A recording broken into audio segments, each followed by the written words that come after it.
This edition, this is sort of a special edition of EIR, Executive Intelligence Review. Stop NATO's World War, Dismantle the International Assassination Bureau. Probably of those people who actually listen to this video, probably already aware that there does exist an International Assassination Bureau.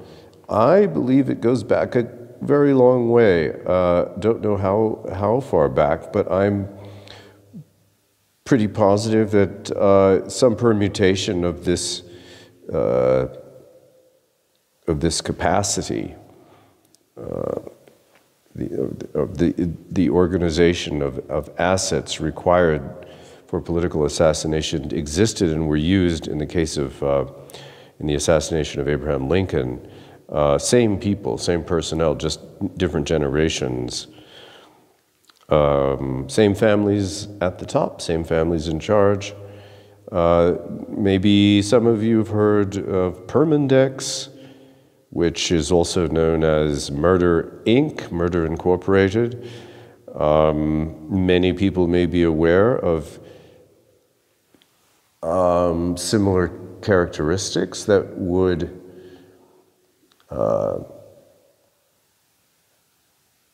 identify, going back to Abraham Lincoln and other US presidents that have been assassinated, forward to the killing of Kennedy, in which Permindex was implicated, and an organization run by MI6 out of Toronto. And then also similar characteristics in the assassination of Robert Kennedy, Martin Luther King, but also these political assassinations in Europe, starting with, or around this time period, Enrico Mattei and Aldo Moro, which will go into both of these, and Alfred Herrhausen and Swedish Prime Minister Olof Palme. Some researchers have taken note that there does exist a kind of thread through all of these in the way that they were carried out and subsequently covered up in the methodology and in the motives behind the urgent need for imperialists to take out certain types of characters that threaten their position in the world. So, that being said, this is quite a wonderful, compendious. I downloaded it for free. Basically, dismantle the International Assassination Bureau now.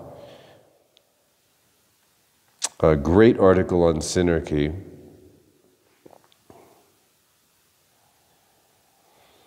But because this time period that I've been focusing on, mostly late 70s, early 80s, the assassination of Aldo Moro stands out, of course. I made a couple of videos on that, and this time period fascinates me again because, to me, one can study it and see the earmarks of that we're dealing with the fallout of this today, the manipulations through terror and assassination that were carried out during this time period we suffer with today.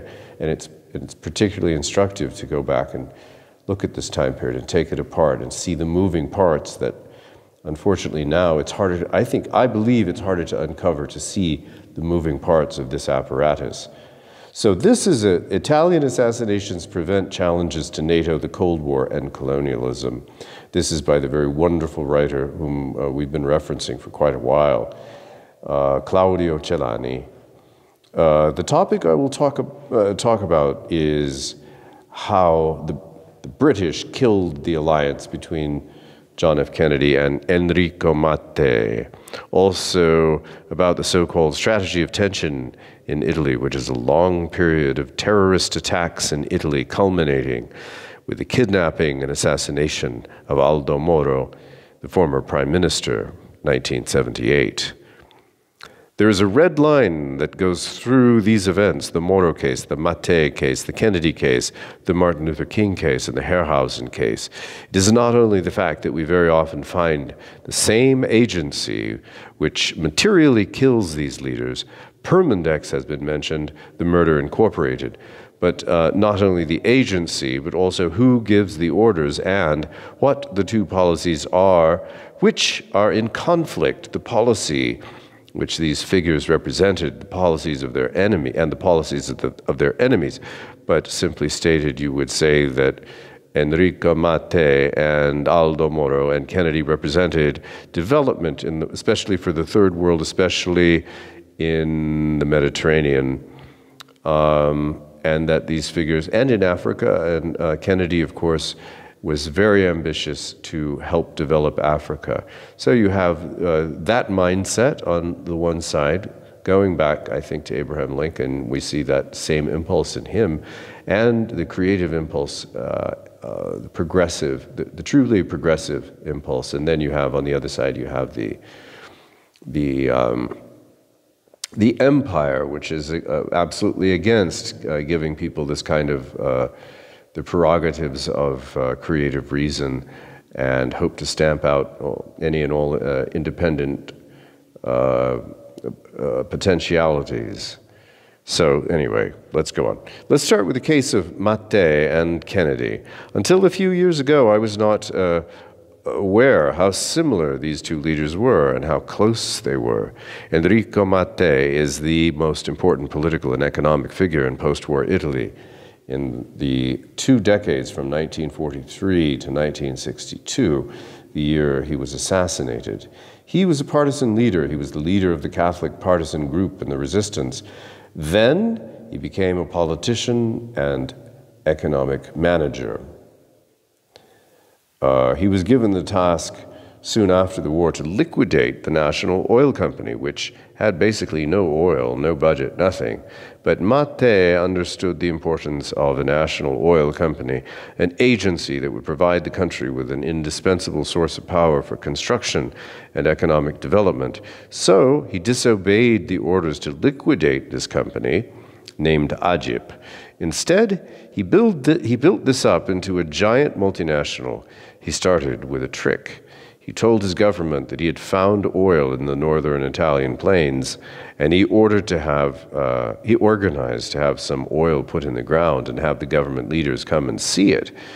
This earned him permission to go ahead with his plans. Although the staged oil find was a ruse, he did soon discover large gas fields in northern Italy. By building a huge network of gas pipelines, Mattei provided cheap and abundant energy for the reconstruction in Italy. And then he turned toward oil-producing countries. And at that time, the oil market was dominated by the so-called Seven Sisters. These Seven Sisters, some of them were American, but basically, who played the music there were the Anglo-Dutch French companies, which had divided among themselves the largest oil producers like Iraq and Saudi Arabia. Mattei tried to enter this market, but he was rejected by these oil companies. He was furious about it, so he went to other countries like Egypt, and he started a revolutionary practice.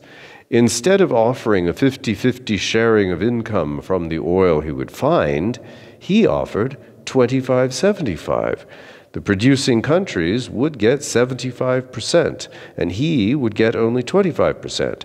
Not only that, but he also offered to train local manpower in the technology of oil exploration and give schools an investment for that. So he quickly became the enemy of the cartels. But Mattei tried always to find an agreement, and he tried to get especially dialogue going with the United States. The opportunity came in 1956 with the Suez Crisis. In 1956, the British, French, and Israelis launched an invasion attempt against Egypt. They were blocked by President Eisenhower, and this was a crushing defeat for them. In that moment, Mattei pushed the Italian government to offer the United States for Italy to become the preferential partner in the Mediterranean and dump the British for this. They started an operation which was not successful immediately because of many political problems in Italy.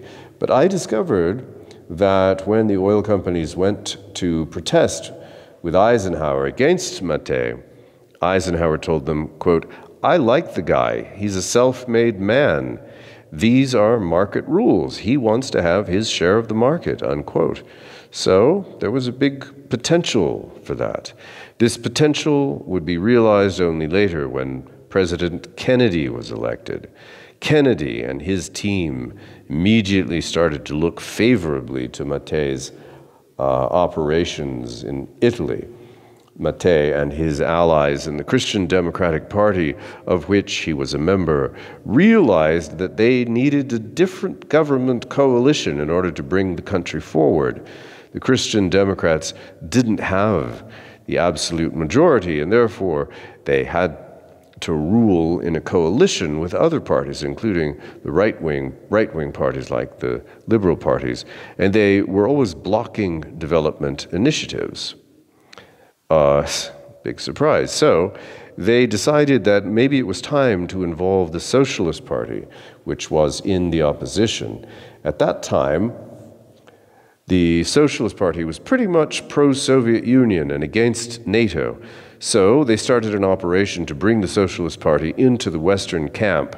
And Kennedy looked very favorably on this. So they sent several emissaries to Italy.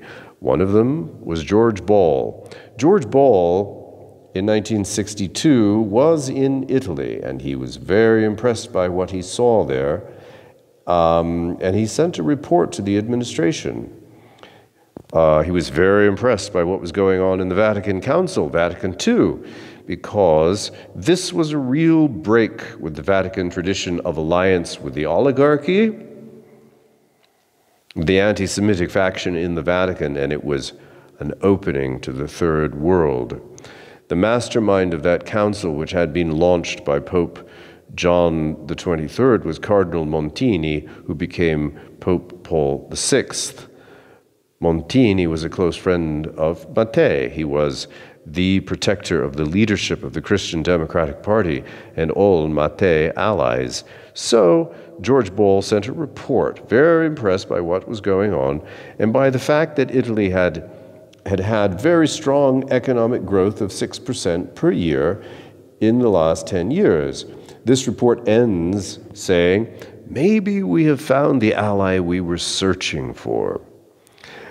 This laid the basis for a trip of Mattei to the United States in 1962, where he would meet Kennedy at the White House. He would be given an honorary degree from a prestigious U.S. university, and this would be the official blessing of the United States for his project of Italy being the preferential ally of the United States in the Mediterranean.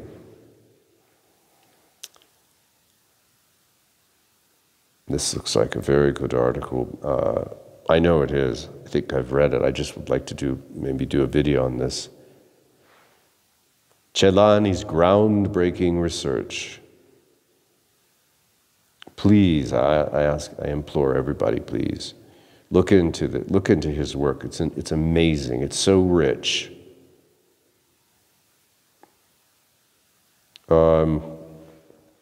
But Mattei could not do this because he was killed on October 27th, 1962, before going to the United States, before starting this trip, which had been planned in all details.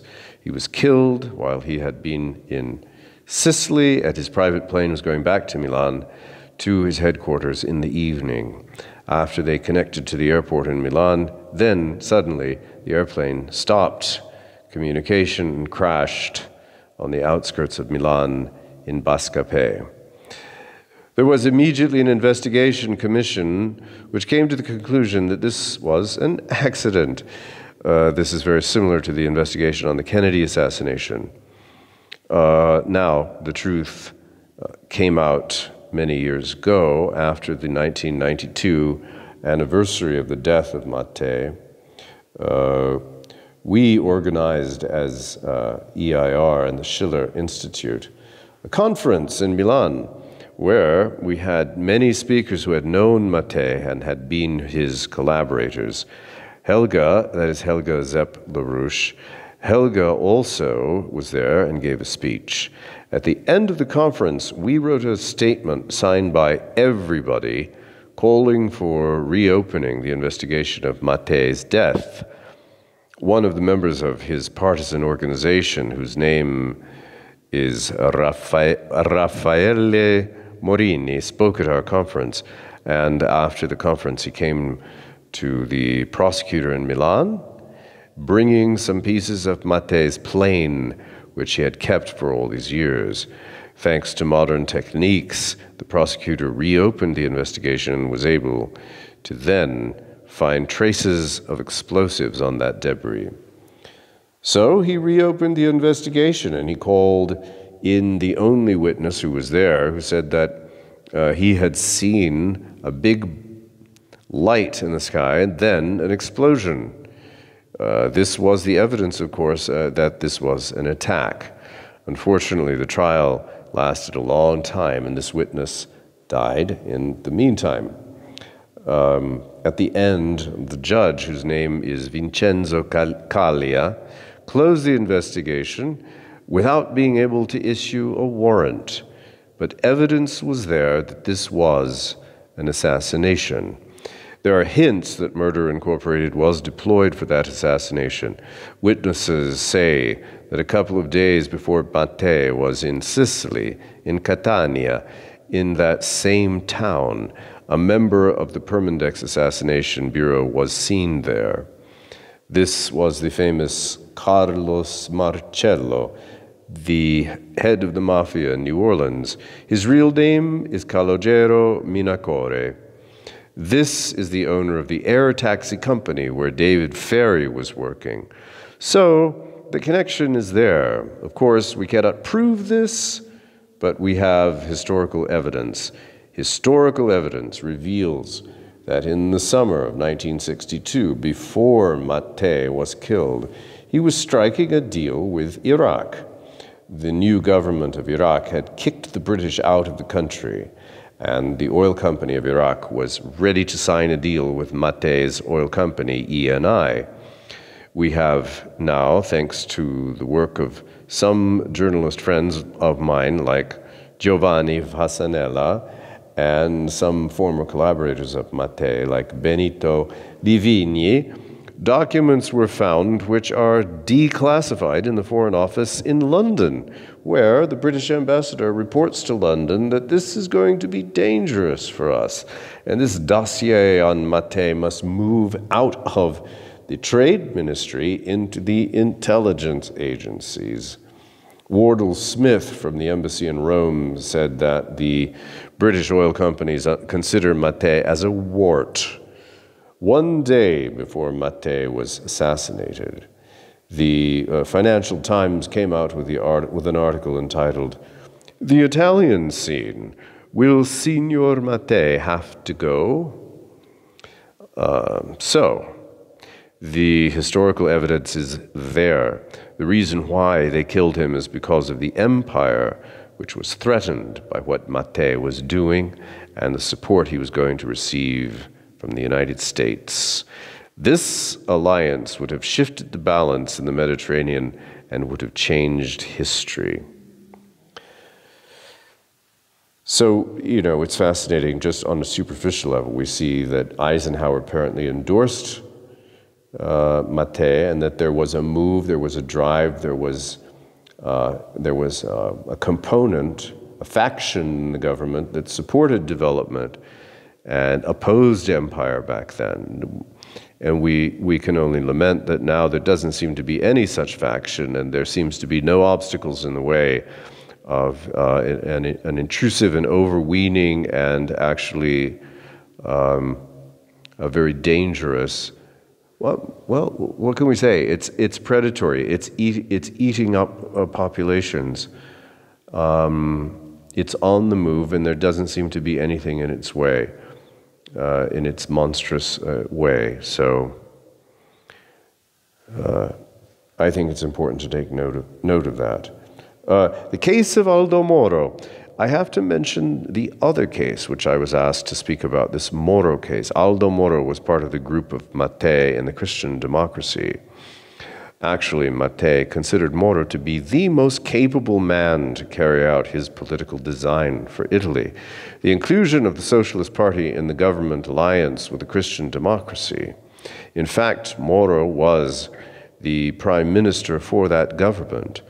Now, forward to 1976, at a certain point, Moro and his allies in the Italian Christian democracy realized that they needed to change the political landscape in Italy again.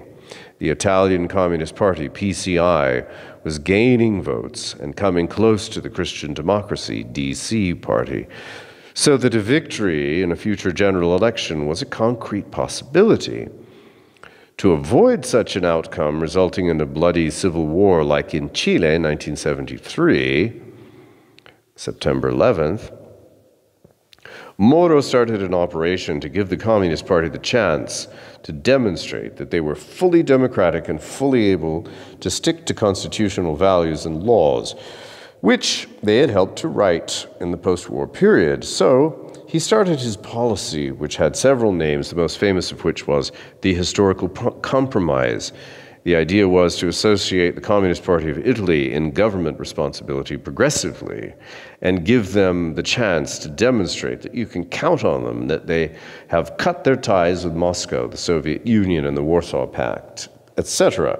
Don't forget that we're in a period of the Cold War where we have NATO and the Warsaw Pact facing each other, totally armed with conventional and nuclear weapons. When this policy started, the alarm bells rang again in Britain. Thanks to the work on declassified material, now we can read many of the dispatches which were sent from the British Embassy to London and the discussion that took place in the Foreign Office in London concerning Moro's policy. Now, the British still considered the Mediterranean and Italy their domain. At one point in 1976, the records show that there was a meeting at the Foreign Office in London with diplomats, but also the heads of the military, where they discussed the possibility of making a coup d'etat in Italy to stop Moro's policy. There's a great article on that I should probably read, substantiating these claims, fleshing out the details. After a discussion, they concluded that a military coup would fail because the military would split. Half would go with them, and half would go with them, and half would go against them. And this would therefore fail. So they decided for another operation. The next page in the records is censored. You cannot read it. But the other operation is most probably what then happened. The terrorist group called the Red Brigades kidnapped Aldo Moro on March 16, 1978, kept him prisoner for 55 days, and killed him on May 9, 1978.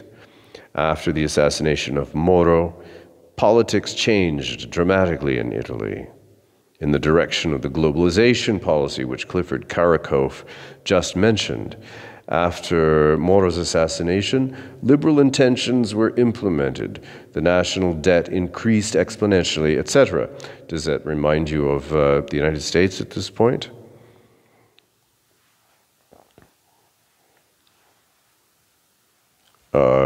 We don't have political assassinations. Well, we do have low-level politically motivated suspicious deaths, but we do have the destruction of farmland, destruction of forests. We have the destruction of cattle. We have the rigging of elections. We have a kind of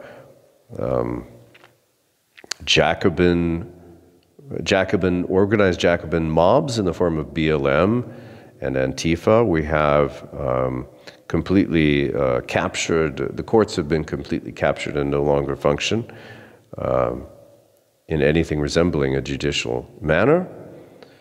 So there's definitely parallels here.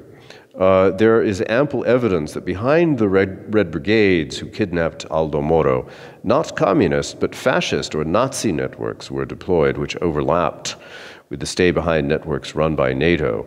They are not the same thing, but they overlap. That is, the stay-behind operations, which in Italy which were called gladio, which means sword in Italian, was infiltrated by neo-fascists and fascists with the right-wing pro-British forces.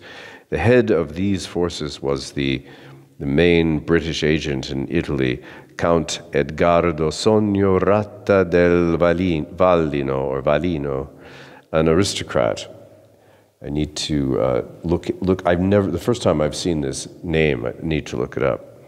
At one point, there was a negotiation to liberate Moro, but then the order came to the Red Brigades, and the head of the Red Brigades was a man, this network, Mario Moretti. From where did the orders come? The orders came most probably from a place higher than this Italian string puller, than Count Sogno. They most probably came from a British agent named Hubert Howard, from a very important aristocratic family, the Howards. Howard had been in the MI6 psychological warfare branch. He was married into the famous Caetani oligarchical family in Italy, which he took over because he married a princess there and became the head of the family. Via Caetani and the Caetani Palace was where Moro's corpse was left by the Red Brigades. In 1978, we published a dossier in which we pointed to the British network behind the assassination of Moro. Now, think. This is September, October 1978. The papers which I reported about to you were discovered many years later, only a few years ago. But we were already on the point, and this report, we point to the Palazzo Caetani and the people who live there, the certain people. Because during the work we did to write the report and research we did, we were told by some people connected to intelligence who were already investigating this group, this family that is beyond the reach of justice. The Britannia coup. With the death of Aldo Moro, a process was put into motion that progressively deprived Italy of its political and economic sovereignty. That's emblematic, right? And that's what's happened in the US. It started in 1981 when national credit was impaired by a decision to decouple the central bank from the treasury and at the same time lift currency controls, leading to a zooming government debt in a few years. Wow. The process was completed with the famous Britannia coup in 1992, following which Italy fully surrendered its sovereignty to the new Euro supranational system. The Britannia coup eliminated the entire political class of post-war Italy, delivering the country to a liberal comprador class entwined with global financial circles. A Mattei or a Moro would break with the EU-NATO policy today. Let me read that again. A Mattei or a Moro would break with the EU-NATO policy today, as Moro did during the Vietnam War when his government refused to let American aircraft take off from their bases in Italy. From the Mattei case and the Moro case, and from many other cases of political assassination and terrorism deployments, one lesson can be drawn. Even if cover-ups and misdirection have prevented discovering the truth through discovering, let me read that again. Even if cover-ups and misdirections have prevented discovering the truth through judicial investigations, researchers have been able to achieve an historical truth. Declassified records show that the British Empire had the motivation, the capability, and the occasion to perpetrate those murders. In the case of Maté, British intelligence had received a mandate by the Trade Ministry to take care of Maté and possibly used mafia manpower to place a bomb in the landing gear of Maté's plane. In the case of Moro, the Red Brigade's terrorist organization steered by pro-British networks had done the job. And, I've said elsewhere, I think the British, and I think in particular, Charles III gave the order to carry out the destruction of Nord Stream. There doesn't seem to me to be any alternative to that hypothesis. And what it says here, when it's motivation, capability, and the occasion, it all lines up when you look at the British Crown. This author is not aware whether British archives have been consulted by anyone researching the cases of Kennedy and Martin Luther King Jr. If not, it is highly possible that politically indicting material can be found similar to the Italian cases. This would help to establish the historical truth on who killed the US president, his brother, and the head of the civil rights movement, and why. So we can move forward and we can establish historical truths, and we shouldn't feel that the door is closed and that it's hopeless and that there's no light in the immediate future. I believe there is, and I think the kind of research that's being done by Celani in particular, establishing historical truth is a way forward until such time as we can reclaim the courts. So, thanks for listening.